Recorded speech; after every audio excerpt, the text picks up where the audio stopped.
La partie 3. On définit les points suivants. Le point B0 égale au point B. Ça veut dire que les points B0 et le point B ont les mêmes affiches en termes d'affiches.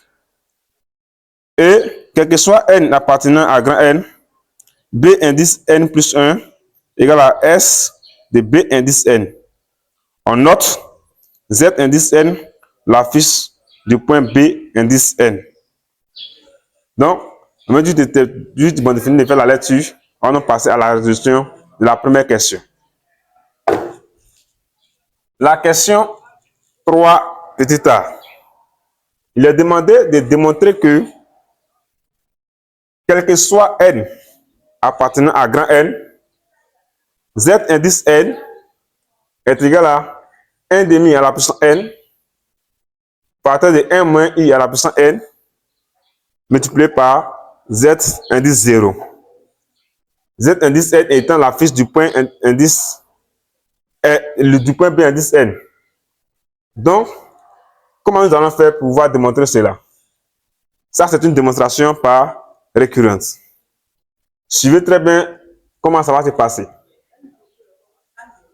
On me dit de démontrer cette relation que j'ai ici par récurrence. D'abord, nous savons très bien que la démonstration par récurrence comporte 3 parties. La première partie, nous avons déjà l'initialisation. La deuxième partie, qui est l'hérédité. Et la troisième partie, qui est la conclusion. Donc, on va d'abord essayer de passer par l'initialisation. L'initialisation consiste à faire quoi? On va montrer que lorsque on prend la première valeur de l'entité n, ça veut dire quoi? Que z indice 0 égale à z indice 0 c'est également. Donc, on va essayer de remplacer le petit n ici par 0. Là, c'est l'initialisation. Donc, moi, je vais appeler Pn la proposition que j'ai ici. Ce qu'on nous a demandé de démontrer, c'est une proposition. Donc, il va dire quoi? Soit P indice n, la proposition définie par quel que soit n appartenant à grand N, Z indice n égale à 1 demi à la puissance n partir de 1 moins I à la puissance n multiplié par Z0. Voici la proposition Pn. On me dit donc de montrer que cette proposition P indice n est vraie. Comment nous allons faire? D'abord, on va essayer de vérifier, de passer d'abord par l'initialisation. Ça veut dire quoi? Je vais montrer d'abord que Pn est vrai pour le plus petit entier naturel n que nous avons ici qui fait 0. Donc, on va d'abord vérifier.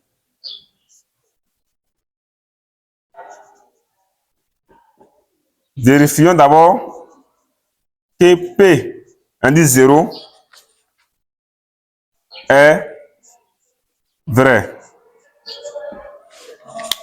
Pourquoi E à la fin? Le P, c'est une proposition. Ce n'est pas un point. Donc, on va d'abord montrer que P0 est vrai.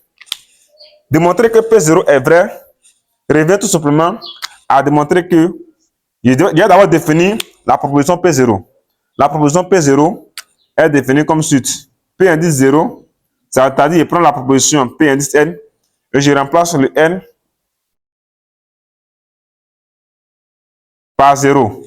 C'est-à-dire Z indice 0 égale à 1 à la puissance 0 égale à 1 moins I à la puissance 0 partir de Z0 égale aussi à Z0.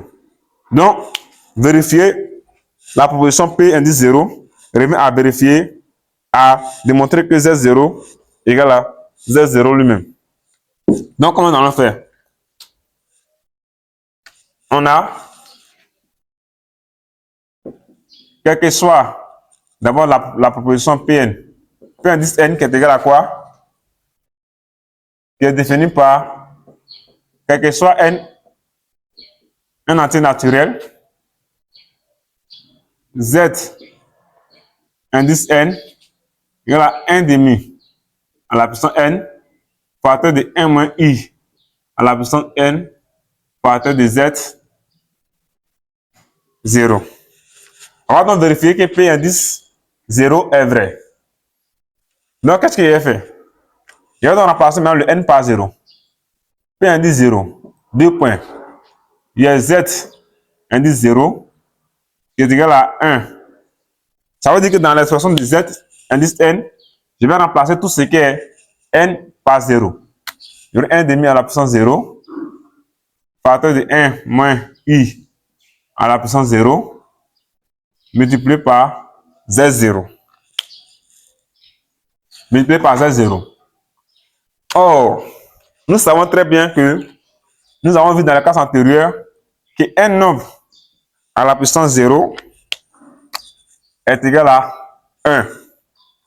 Ça veut tout simplement dire que le 1 demi à la puissance 0 ici est égal à 1. 1 moins i à la puissance 0, ça me fait aussi 1 également. Donc c'est comme s'il y a 1 fois 1 multiplié par z0. Ça veut tout simplement dire que P0 c'est la proposition z0 qui est égale à z0. Et c'est ça, c'est tout à fait évident. Un nombre est égal à un nombre z0, dit qu'un nombre z0 est égal à lui-même, c'est tout à fait évident. Ça veut dire que P0 est donc vrai. Donc, P0 est vrai. On va prouver que P0 ici est vrai. On va maintenant voir si P serait vrai.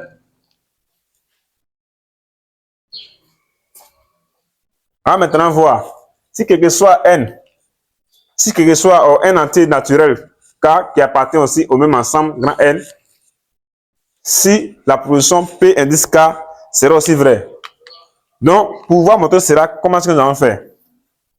On va d'abord supposer que pour un nombre entier naturel K, P indice K est vrai. Et prouver que P indice K plus 1 est vrai. Donc, qu'est-ce que nous allons faire? C'est ce qu'on appelle généralement l'hérédité. Donc ici, deuxième point. On va d'abord maintenant montrer que P indice K qui est défini par quel que soit K appartenant à grand N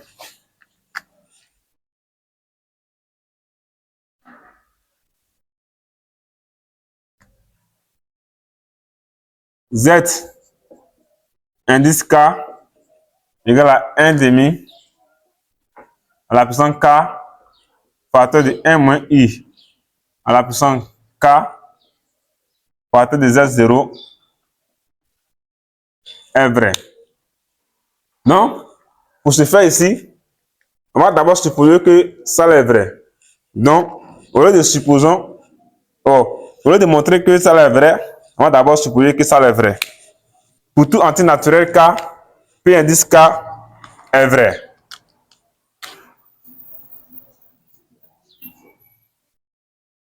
Est vrai. Et montrons que si P indice K est vrai, et montrons que si P indice K est vrai, alors P indice K plus 1 est aussi vrai. P indice K plus 1 qui est défini par la proposition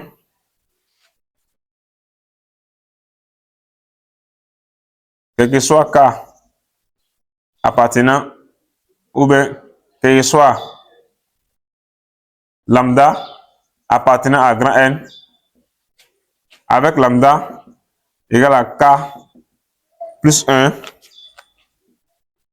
Z indice lambda égale à 1 demi à la puissance lambda facteur de 1 moins I à la puissance lambda fois Z0 est vrai. Donc, on va d'abord supposer que PK est vrai et montrer que PK plus 1 est vrai. Et ça, on appelle l'hérédité. Ah bon? Donc ici, qu'est-ce que nous avons? Par hypothèse de récurrence, par hypothèse de récurrence, on a quel que soit K appartenant à grand N, Z indice K égale à 1 demi à la puissance K facteur de 1 moins I à la puissance K multiplié par Z0. Donc, ça veut tout simplement dire quoi? En remplaçant K ici par lambda qui fait K plus 1, j'aurai donc 1 demi à la puissance K plus 1 facteur de 1 moins I à la puissance K plus 1 qui multiplie Z0. Donc, qu'est-ce que j'aurai? J'aurai donc ici Z indice K plus 1. En développant ça, j'aurai 1 demi à la puissance 1 fois 1 demi à la puissance K. Ça me donne 1 demi à la puissance K plus 1. Également aussi, même chose. 1 demi, pardonnez, 1 moins I à la puissance K plus 1, ça fait 1 moins I à la puissance K multiplié par 1 moins I à la puissance 1 fois Z0. Donc, dans cette expression, on aura quoi? Z indice K plus 1, Z égale à quoi? Z égale à 1 demi, facteur de 1 moins I multiplié par 1 demi à la puissance K facteur de 1 moins I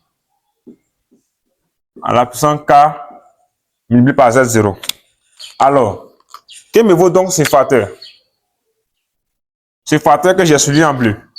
Ce facteur me vaut tout simplement Z indice K. Donc, ça veut dire que si ce facteur me donne Z indice K, ça veut dire que Z indice K plus 1, c'est égal à 1 demi facteur de 1 moins I facteur de Z à la puissance Z indice K. Donc, voilà donc. Oh, qu'est-ce que nous savons? Z indice K plus 1 n'est rien d'autre que la fiche du point B indice K plus 1. Ça veut dire que Z indice K plus 1, c'est la fiche du point B indice K plus 1. Ici, B indice K plus 1.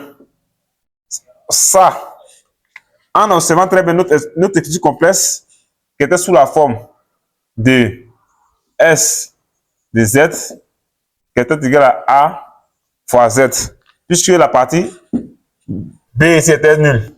Donc, notre écriture complexe qui était sous cette forme-là. Donc, ici, qu'est-ce que nous allons faire? Si je remplace ici Z par S indice N, j'aurai A fois Z indice N. Donc, c'est la même chose ici. Donc, qu'est-ce que je vais faire? Il va donc venir ici.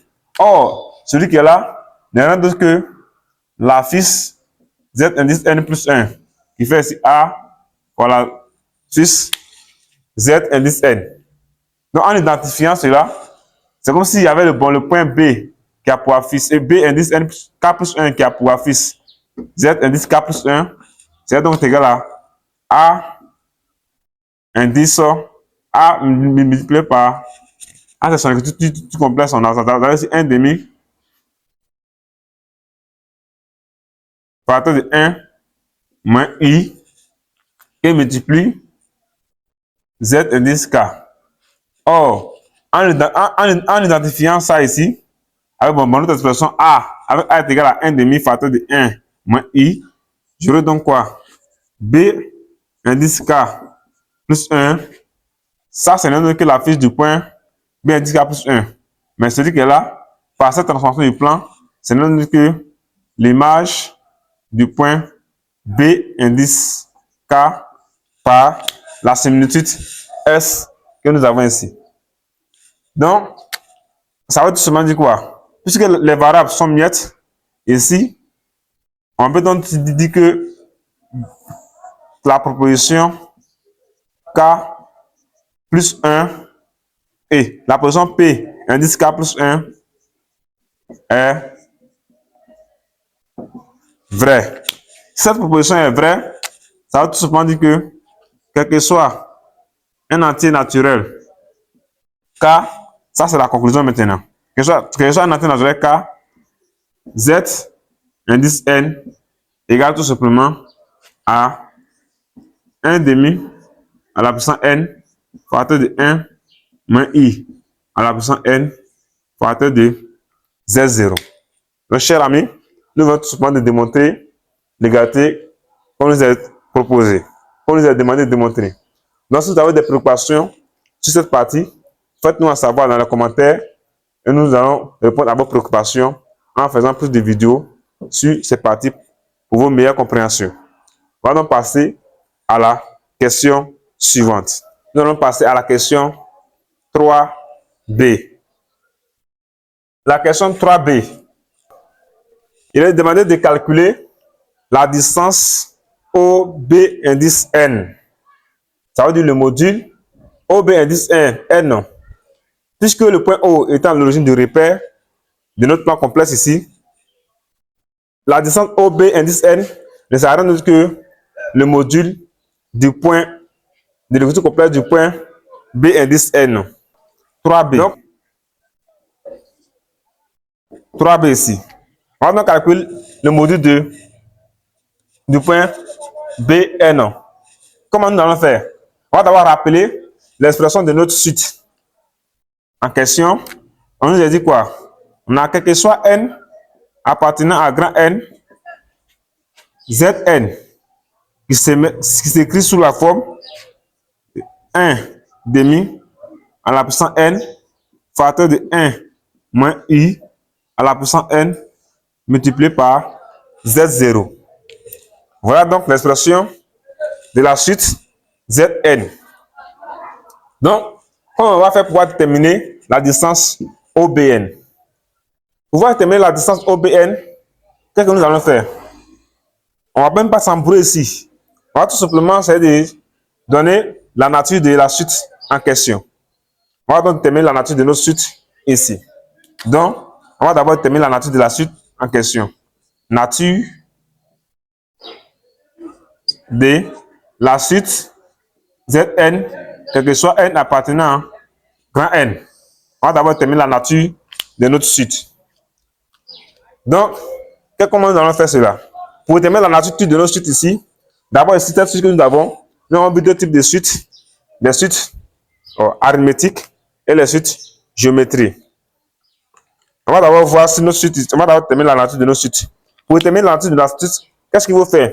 Il faut donc exprimer la suite, c'est-à-dire le terme Z indice N plus 1 en fonction du terme Z indice N. Comment nous allons faire? Voici l'expression de Z indice N. On va donc calculer Z indice N plus 1 pour voir. Donc Z indice N plus 1, c'est égal à quoi? 1 demi à la puissance. C'est-à-dire tout ce qui est N dans l'expression de Z indice N, je vais remplacer cela par N plus 1. Et j'aurai 1 demi à la puissance N plus 1 multiplié par 1 moins I à la puissance N plus 1 également multiplié par Z0.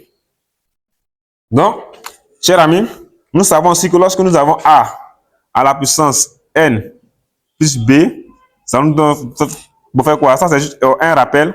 Ça fait A à la puissance N multiplié par A à la puissance M. Et ce qui nous donne A à la puissance N plus B. Donc, c'est ça que nous allons appliquer ici. Donc, en faisant 1 demi à la puissance N plus 1, ici notre A, c'est 1 demi. Donc, ici, on aura quoi? Ça fait aussi 1 demi à la puissance N multiplié par 1 demi à la puissance 1 qui fait 1 demi.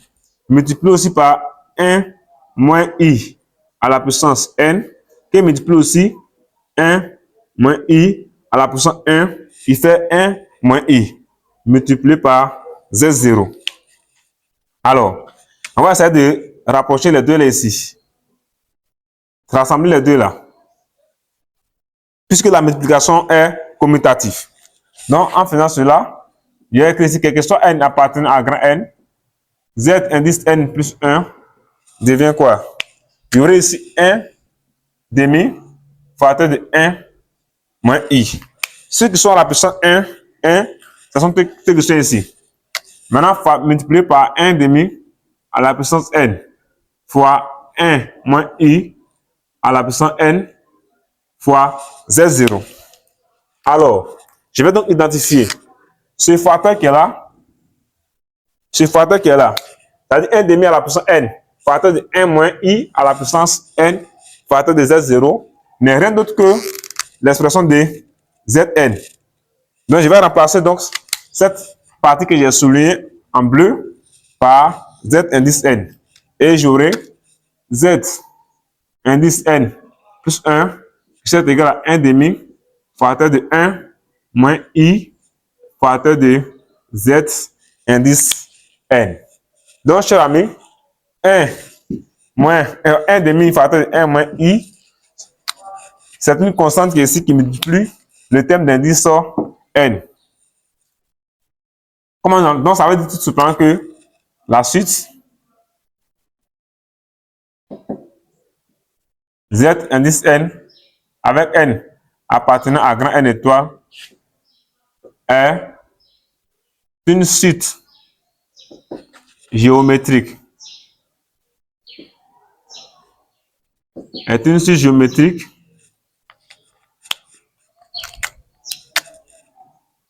Des raisons Q égale à 1 demi facteur de 1 moins I. 1 demi facteur de 1 moins I. Donc ici, qu'est-ce que nous pouvons faire? Là, c'était la suite en fonction de Zn. Z indice N. Mais on va donc poser quoi? En posant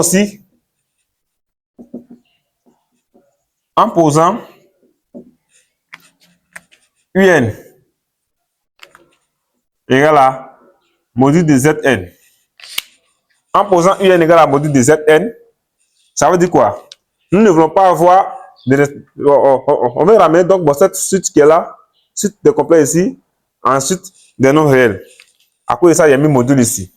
Donc, UN, si on pose UN égale à Z indice N, alors UN, I indice N plus 1 sera égal à module de Z indice N plus 1. Vous voyez? Or, on vient de démontrer que Z indice N plus 1 était égal à 1 demi facteur de 1 moins I facteur de Z indice N. Donc, j'aurai quoi? U indice N plus 1, c'est égal au module de 1 demi. En remplaçant Z indice N plus 1 par son expression, j'aurai le module de 1 demi facteur de 1 moins I fois Zn. Donc, je peux donc décomposer cette expression que j'ai ici en module ici, sous cette forme. J'aurai le module de 1 demi facteur de 1 moins I multiplié par module de Z indice N. Ouais. Maintenant, puisque ici, le complexe 1 demi facteur de 1 moins I représentait tout simplement notre A dans la question précédente. Et nous avons démontré là-bas que le module de A était égal à la racine carrée de 2 sur 2, qui ne représentait rien d'autre que la raison ou même le rapport de notre écrit complexe, de nos similitudes au moins. Donc, qu'est-ce que nous aurons ici? Le module de ça fait racine de 2 sur 2, multiplié par module de Z indice N. Or, nous avons posé que module de z indice n était égal à un. Donc, en remplaçant module de z indice n par un, vous aurez très bien u indice n plus 1 en fonction de un qui se met sous cette forme. C'est-à-dire racine carrée de 2 sur 2 multiplié par un. Ouais. Donc, on peut donc dire quoi? Que notre suite un ici, si la suite z indice n avec n appartenant à grand N est une suite géométrique de raison q égale à 1 demi de 1 moins i. Donc, ça veut seulement dire que en posant aussi notre un, la suite un qui est au module de z indice n ici, est aussi une suite géométrique de raison module de q, de raison module de q, multiplié par u indice n. Donc voilà donc comment on peut montrer que la suite Zn est une suite géométrique.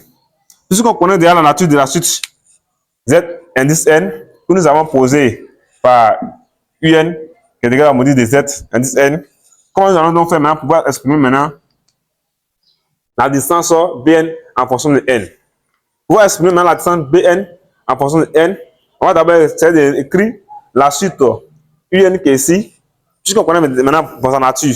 On va donner maintenant son expression explicite en fonction de petit n.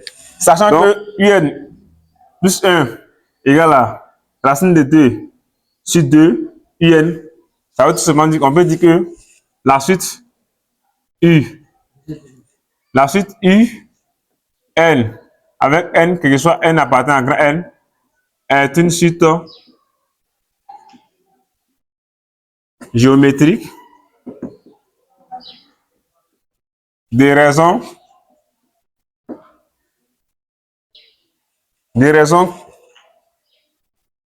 en passant par bon, module de Q et non le Q. Des raisons, module de Q est égal à racine de 2 sur 2 qui est aussi égal à 1 sur racine de 2. Donc, on connaît maintenant la nature de la suite U qui est une suite géométrique. Ça veut dire que son expression explicite peut s'écrire sous cette forme. Un va être égal à quoi? La raison à la puissance n multiplié par l'indice du premier thème. Enfin, le premier thème. Or, qu'est-ce que nous savons?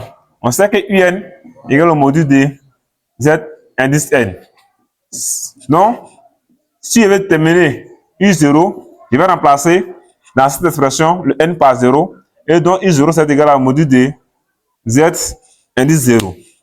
Or, selon le test, par hypothèse, il a dit que le point B0 était égal au point B. Ce qui veut tout simplement dire que l'écriture complexe, c'est-à-dire la fiche du point B0, 0 c'est égal à la fiche du point B, qui est ZB. Donc ça veut dire U0 ici, ça va être égal à quoi? Au lieu du module de Z0, je vais remplacer tout simplement Z0 par ZB. Et j'aurai le module de ZB ici. Donc ça veut dire U0 c'est égal à quoi? Module de ZB. ZB selon le test, c'était 3 moins DI. Donc le module de 3 moins DI, ça fait quoi? Racine carrée de la partie réelle qui est 3 au carré, plus la partie imaginaire qui est moins 2 au carré. Et cela me donne ici 3 au carré, ça me fait combien? 9. Plus moins 2 le tout au carré, ça fait combien? Plus 4. Donc c'est comme si il y aurait quoi? Racine carrée de 13 comme I0. Donc le premier terme ici est donc terminé, c'est I0. Ça veut dire tout simplement que l'expression explicite de la suite UN ici, en fonction de petit n, c'est égal à quoi? On a donc UN, la raison Q à la puissance n, c'est-à-dire 1 sur racine carrée de 2 à la puissance n, multiplié par le premier terme U0 qui fait racine de 13, multiplié par racine carrée de 13. Donc, voilà donc, chers amis, l'expression explicite de la suite UN en fonction de n. Donc, la question c'était quoi? La question c'était d'estimer la distance au B indice n en fonction de n. Voici donc l'expression de la suite UN ici que nous avons terminé, qui est une suite géométrique. Puisque nous nous avons dit quoi?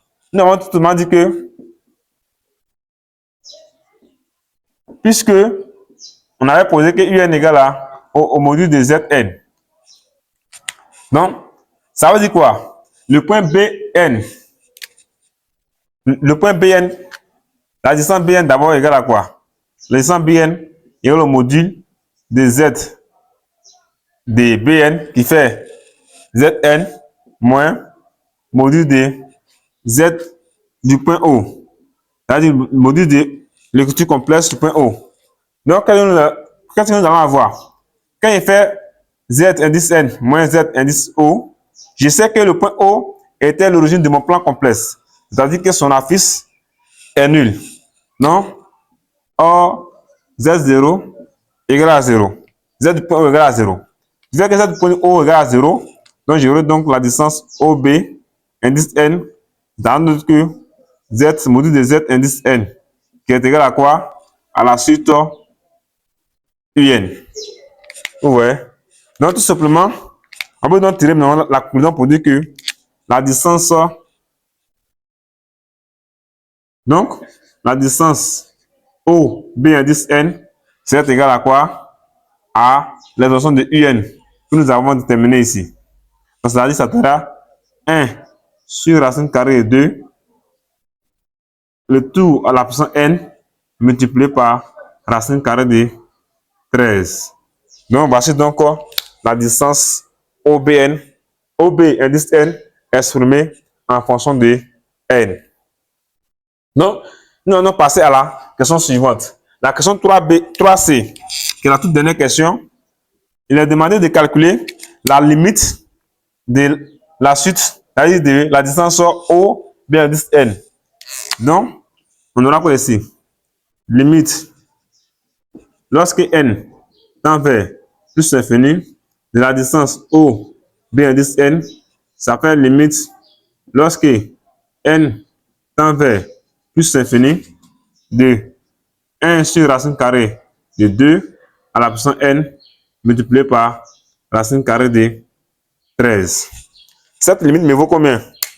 Puisque je suis à l'infini, je sais que 1 racine carrée de 2 étant supérieur à 1, ça veut dire que 1 sur racine carrée de 2 est compris entre 0 et 1.